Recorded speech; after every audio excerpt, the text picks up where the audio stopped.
সুলাইমান আলাইহিসসালামের যুগে এক রাখাল গভীর জঙ্গলে ভেড়া চড়াচ্ছিল। হঠাৎ একটি শিয়াল এসে তার কাছে একটি ভেড়া খেতে চাইল। রাখাল বলল, এই ভেড়াগুলো হযরত সুলাইমানের সম্পত্তি, আমি শুধু পাহারাদার। শিয়াল বলল, তুমি তার কাছে গিয়ে অনুমতি নাও। তখন রাখাল বলল, আমি গেলে তো এই সুযোগে তুমি আমার ভেড়া খেয়ে ফেলবে। শিয়াল তখন অদ্ভুত এক ওয়াদা করে বসল। সে বলল, তুমি নিশ্চিন্তে যাও, আমি নিজেই তোমার ভেড়া পাহারা দেব।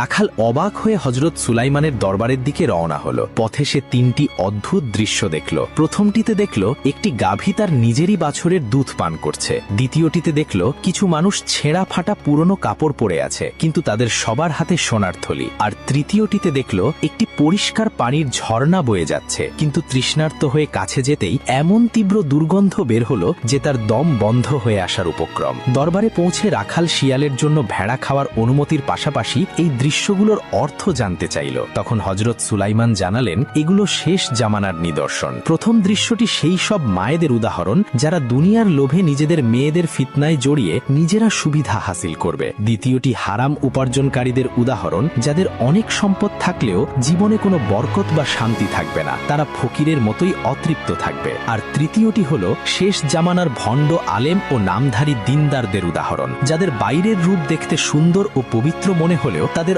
অন্তর দুনিয়ার মোহে পরিপূর্ণ থাকবে। ভয়ে কেঁপে উঠে রাখাল জঙ্গলে ফিরে এলো। দেখল শিয়ালটি সত্যিই তার ওয়াদা পালন করেছে। নবীর অনুমতির কথা শুনে শিয়ালটি পাল থেকে সবচেয়ে দুর্বল আর অসুস্থ একটি ভেড়াকে বেছে নিল। রাখাল অবাক হয়ে এর কারণ জানতে চাইলে শিয়ালটি উত্তর দিল, আমি একেই বেছে নিয়েছি কারণ এই ভেড়াটি তার রবের জিকির থেকে গাফেল ছিল। একটু গভীরভাবে ভেবে দেখুন, আজ আমরা শ্রেষ্ঠ জীব হয়েও দুনিয়ার মোহে সৃষ্টিকর্তাকে ভুলে বসে আছি।